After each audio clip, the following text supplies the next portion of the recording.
as a Jet fan. I don't want Derek Carr. I can read what Chris Sims says. By the way, some of the stuff that he has said about other quarterbacks over the last couple of years, he was wrong. He was right about Patrick Mahomes. So was Boomer Esiason. There's a lot of quarterbacks that have been drafted over the last couple of years that have failed. And Chris Sims liked a lot of them. Now, that doesn't mean that Chris Sims doesn't know what he is talking about. It doesn't mean that Chris Sims is not a quarterback guru. What I could tell you is Derek Carr, if you look at the quarterbacks that are available right now, Lamar Jackson, who could become available, and we'll get into that in just a few moments. Aaron Rodgers, who we don't know if he wants to retire. We don't know if he wants to stay with Green Bay. We don't know if Green Bay even wants him back, even though some people have said that they don't want him back. Ryan Tannehill, who's not a free agent but could be traded by the Titans. And obviously Jimmy Garoppolo, another quarterback that is going to be looking for another team. A lot of people believe he fits the best with the Raiders. What I see right now, when I look at the quarterbacks for the New York Jets, it makes sense for Derek Carr because they don't have to give up draft stock. They can build their offensive line, which they've had problems over the last year and a half. Elijah Vera-Tucker getting hurt early in the season did affect that offensive line when it was playing decent. Mekhi Becton can't stay healthy. The last 2 seasons, he has not stayed healthy. As a matter of fact, in the last 2 seasons, he hasn't played 1 football game in the regular season. He's had 2 knee surgeries, reconstructed his knee this past year, and he was overweight every single year for the last 2 years going into training camp. So they cannot trust Mekhi Becton. You sit here right now and you talk about Dwayne Brown. I think they let go of Dwayne Brown. Dwayne Brown is going to have shoulder surgery if he hasn't had it already.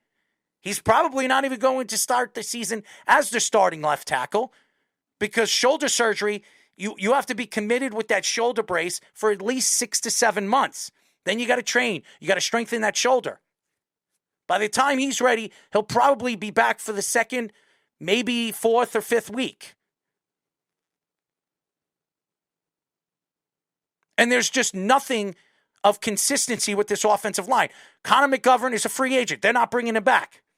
Laken Tomlinson, he was an acquisition that they made in the offseason. He really hasn't had a good season in his first year as a New York Jet.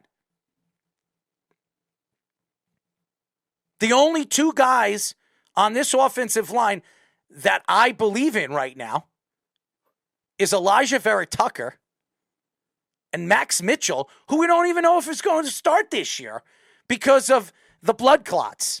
He might not be back this year because of the blood clots. And we've seen this from offensive linemen and defensive linemen that have had this situation before. Derek Carr is a good fit for the Jets, but is he good in New York? Is he going to take the pressure? He couldn't handle Oakland and Las Vegas. Nathaniel Hackett is a great offensive coordinator. He really is. A good and a very consistent offensive coordinator. Is he a good head coach? There are not many good offensive coordinators or defensive coordinators that became head coaches that have been successful. There are very few. And when you have a good one, especially an offensive coordinator, you expect this guy to take that offense to that next level because Mike LaFleur couldn't do that this year. He failed with Zach Wilson. Is Derek Carr the one that the Jets should bring in? If I were the Jets right now, I'm still sitting on Aaron Rodgers. I will wait for Aaron Rodgers to sit down with Green Bay in the next week, hopefully. And Green Bay's got to push this faster because if Green Bay doesn't, the Jets are going to have to make a decision with Derek Carr because there are 3, possibly 4 teams that are interested in bringing in Derek Carr in as their starting quarterback. The one thing about Derek Carr is you don't have to trade away any pieces. You don't have to trade nothing. You got to figure out the contracts, figure out how it works so you can re-sign Quinn Williams and Quincy Williams and make sure that this team is at whole going into the season, a top defense, maybe a good young offensive line where you can draft an offensive lineman at number 13, maybe bring in a center in the 2nd or 3rd round and solidify that offensive line for the next 7 to 8 years because you can't trust Mekhi Becton. It makes sense for Derek Carr.